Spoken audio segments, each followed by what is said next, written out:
वाले सोमवार 24-25 तारीख को मंगलवार को दुनिया के सबसे शक्तिशाली नेता और हमारे नेता श्री नरेंद्र मोदी जी हरियाणा की धरती और सांस्कृतिक की धरोहर कुरुक्षेत्र की धरती पर आ रहे 350 साल हिंद की चादर जो हमारा बड़ा कार्यक्रम पूरे हरियाणा प्रदेश में अलग अलग यात्राएं भी चल रही हैं, उसको लेकर भी सिख भाइयों के बड़े कार्यक्रम में भी इस देश के प्रधानमंत्री जी हिस्सा लेंगे।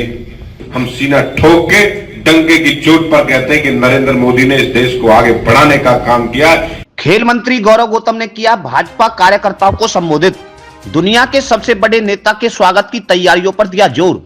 भाजपा जिला बैठक में बिहार चुनाव की जीत का जश्न।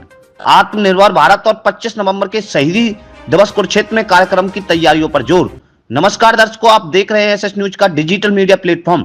खबर है हरियाणा के पलवल से।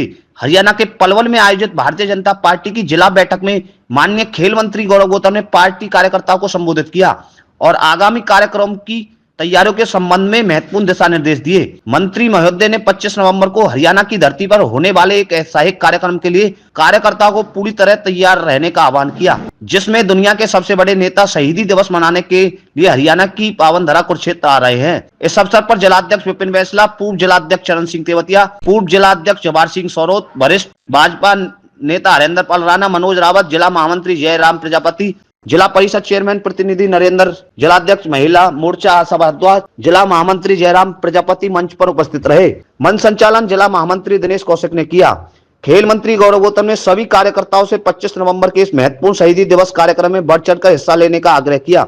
उन्होंने कहा कि हरियाणा के लिए यह गर्व का क्षण है कि दुनिया के सबसे बड़े नेता इस पावन अवसर पर शहीदी दिवस मनाने के लिए राज्य में आ रहे हैं। उन्होंने कार्यकर्ताओं से इस आयोजन को सफल बनाने के लिए पूरी शक्ति और उत्साह से जुटने का आह्वान किया। अपने संबोधन में मंत्री गौरव गौतम ने आत्मनिर्भर भारत अभियान को सर्वोच्च प्राथमिकता देने का आह्वान किया। उन्होंने कार्यकर्ताओं को देश की आर्थिक प्रगति में भागीदारी बनने के लिए प्रेरित करते हुए कहा कि हमें प्रधानमंत्री श्री नरेंद्र मोदी के आत्मनिर्भर भारत के सपने को साकार करना है। उन्होंने स्वदेशी अपनाने पर जोर दिया और कार्यकर्ताओं तथा आम जनता को भारत में बनी चीजों का उपयोग करने की सलाह दी। मंत्री गौरव गौतम ने सभी पार्टी कार्यकर्ताओं से नियमित रूप से प्रधानमंत्री नरेंद्र मोदी के मासिक रेडियो कार्यक्रम की मन की बात को सुनने का भी निवेदन किया। उन्होंने कहा कि यह कार्यक्रम देश की दिशा और दशा को समझने और जमीनी स्तर पर हो रहे सकारात्मक बदलाव को जानने का सबसे प्रभावी माध्यम है। खेल मंत्री ने कार्यकर्ताओं की अथक मेहनत और संपन्न की सराहना की, जिसके दम पर भाजपा आज दुनिया की सबसे बड़ी राजनीतिक पार्टी बनी है। इस दौरान उन्होंने विपक्षी दल कांग्रेस पर भी निशाना साधा। मंत्री गौरव गौतम ने कहा, कांग्रेस के नेता देश और समाज के प्रति मेहनत करने के बजाय केवल वोट चोरी का रोना रोते रहते हैं। उन्होंने कार्यकर्ताओं से आह्वान किया कि वे विपक्ष के नकारात्मक प्रचार पर ध्यान न दें और केवल जन कल्याण और संगठन को मजबूत करने पर ध्यान केंद्रित करें। जिलाध्यक्ष विपिन बैसला ने सभी कार्यकर्ताओं को बिहार चुनाव में भाजपा की जीत की हार्दिक बधाई दी। उन्होंने विशेष रूप से बताया कि खेल मंत्री गौरव गौतम बिहार चुनाव प्रचार के लिए जिन 3 विधानसभा क्षेत्रों में गए थे, तीनों ही सीटों पर भाजपा को जीत हासिल हुई है। उन्होंने कार्यकर्ता का उत्साह बढ़ाते हुए कहा कि भाजपा का कार्यकर्ता बहुत ही कर्मठ और मेहनती होता है, जो हर चुनाव में पार्टी की रीढ़ बनकर काम करता है। हरेंद्र पाल राणा ने भी भाजपा कार्यकर्ताओं को बिहार चुनाव की इस शानदार जीत की शुभकामना देते हुए विश्वास जताया कि भाजपा इसी तरह आगे बढ़ती रहेगी। पूर्व जिला अध्यक्ष जवाहर सिंह सौरोत ने आत्मनिर्भर भारत के विषय पर कार्यकर्ताओं को संबोधित करते कहा कि प्रधानमंत्री नरेंद्र मोदी के नेतृत्व में देश स्वदेशी वस्तुओं का निर्माण कर रहा है। उन्होंने उदाहरण देते हुए बताया कि कोरोना काल में भारत ने स्वदेशी वैक्सीन का निर्माण किया और उसे दूसरे देशों में निर्यात भी किया। उन्होंने यह भी कहा कि देश की सेना भी अब आत्मनिर्भर बन रही है, जो देश की सुरक्षा और संप्रभुता के लिए एक बड़ा कदम है। पूर्व जिलाध्यक्ष चरण सिंह तेवतिया ने प्रधानमंत्री नरेंद्र मोदी के मासिक कार्यक्रम मन की बात को लेकर कार्यकर्ताओं को प्रेरित किया और कहा कि पलवल जिला इस कार्यक्रम को सुनने के मामले में पूरे प्रदेश में सबसे प्रथम रहेगा। हरेंद्र पाल राणा ने कार्यकर्ताओं को जानकारी दी कि 25 नवंबर को शहीदी दिवस कुरुक्षेत्र में प्रधानमंत्री नरेंद्र मोदी के सानिध्य में धूमधाम से मनाया जाएगा। उन्होंने सभी कार्यकर्ताओं से आग्रह किया वे ज्यादा से ज्यादा संख्या में कुरुक्षेत्र पहुंचकर इस राष्ट्रीय कार्यक्रम का हिस्सा बने। उन्होंने यह भी बताया कि 24 नवंबर को देश के महान सपूत सरदार पटेल जी की पुण्यतिथि मनाई जाएगी। जिलाध्यक्ष विपिन बैसला ने अंत में सभी कार्यकर्ताओं से आगामी कार्यक्रम में पूर्ण संपन्न से जुटने और संगठन को बूथ स्तर तक मजबूत करने का आह्वान किया। यह जिला बैठक आगामी कार्यक्रमों की सफलता और संगठन को और मजबूत करने के संकल्प के साथ संपन्न हुई। सोमवार 24-25 तारीख को मंगलवार को दुनिया के सबसे शक्तिशाली नेता और हमारे नेता श्री नरेंद्र मोदी जी हरियाणा की धरती और सांस्कृतिक की धरोहर कुरुक्षेत्र की धरती पर आ रहे हैं और एक ऐतिहासिक जीत भारतीय जनता पार्टी के कार्यकर्ताओं के द्वारा, भारतीय जनता पार्टी के नेताओं के द्वारा जो एक इतिहास रचा है बिहार के अंदर, उसके बाद ये पहली रैली और वो भी ऐसे सांस्कृतिक जगह पर जहां पर भगवान श्री कृष्ण ने गीता का उपदेश दिया हो, उस गीता जयंती के महोत्सव के अवसर पर और 350 साल हिंद की चादर जो हमारा बड़ा कार्यक्रम पूरे हरियाणा प्रदेश में अलग अलग यात्राएं भी चल रही हैं, उसको लेकर भी सिख भाइयों के बड़े कार्यक्रम में भी इस देश के प्रधानमंत्री जी हिस्सा लेंगे।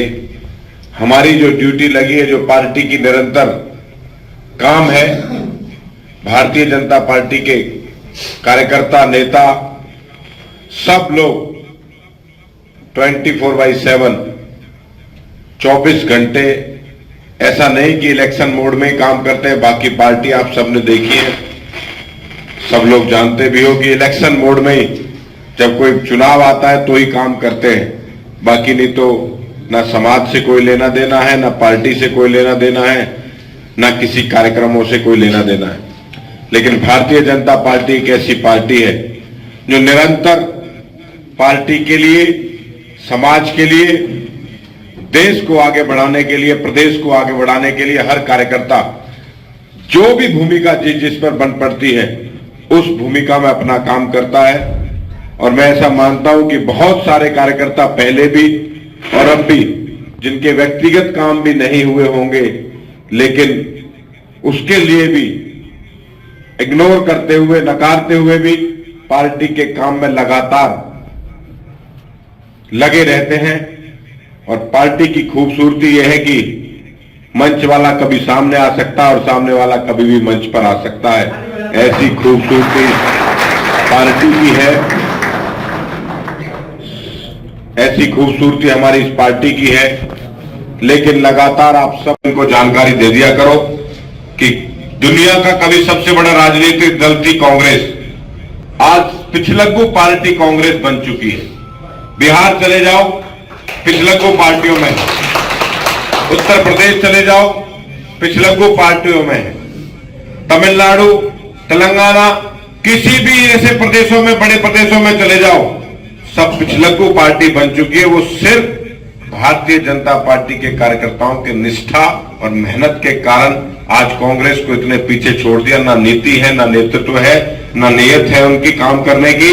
सिर्फ नए नए प्रोपेगेंडे लाते हैं, कभी ईवीएम का रोना रोएंगे कि हम ईवीएम ने हरा दिए, पार्ट टाइम पॉलिटिक्स करते हैं, जब मन करता है चुनावों के टाइम पे 6 महीने पहले आके पॉलिटिक्स करते हैं।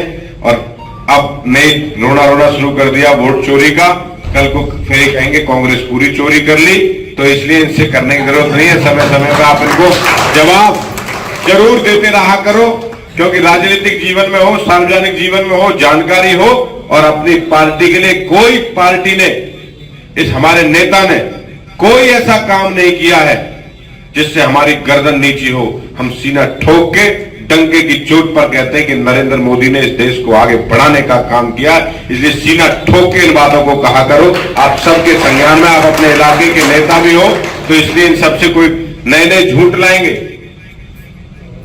भय, झूठ, भ्रम, अफवाह, ये यही काम करके राजनीति करना चाहते हो। लेकिन आप सबने कड़ी मेहनत से इस देश और दुनिया के सबसे शक्तिशाली नेता नरेंद्र मोदी जी 25 तारीख को धर्म की नगरी, जहां भगवान श्री कृष्ण ने गीता का उपदेश दिया था, कुरुक्षेत्र में गीता जयंती महोत्सव में 350 हिंद की चादर के कार्यक्रम में शामिल होंगे।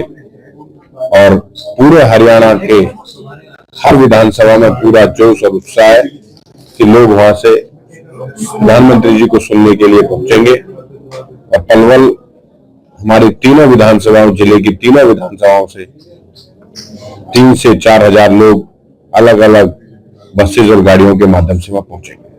गुरु गोविंद सिंह जी का जी पर्व चल रहा है, किस तरह से प्रधानमंत्री जी का आगमन है उनको लेकर होकर किस तरह ऐसी महान विभूतियों को याद करने के लिए उनके पद चिन्हों पर चले भारत, उसके लिए उनके कार्यक्रम में हिस्सा लेने के लिए और संदेश देने के लिए कि उनके बताए हुए रास्तों पर ये देश और दुनिया चले, उस कार्यक्रम में हिस्सा लेने के लिए प्रधानमंत्री जी आएंगे। श्रमिकों के लिए कुछ कानून पास किए हैं, कितना बदलाव, कितना श्रमिकों को लेबर कोड लागू हो गया। भारत सरकार देश के हर श्रमिक भाई को उनके न्यूनतम पे हो, मासिक छुट्टियां हो, हेल्थ चेकअप हो, ग्रेजुटी हो, अलग अलग उनके बीमा हो, हर चीज में उनको, हमारे नए श्रमिकों को जो कानून पास किए उनमें उनको फायदा मिलेगा। एक बड़ी काम हमारी भारत सरकार ने करने का काम श्रमिकों भाइयों के लिए किया है। मंत्री जी 29 तारीख को कांग्रेस वोट चोर गद्दी छोड़ अभियान के तहत दिल्ली में के रामलीला मैदान में तेज प्रदर्शन करने जा रही है। कांग्रेस भटकी हुई पार्टी है, न नीति है, न नेतृत्व है, न नियत है। सिर्फ इस देश में झूठ और अफवाह, भ्रम फैलाकर पहले आपस में भिड़ते थे, सिर फुटाई होती थी, फिर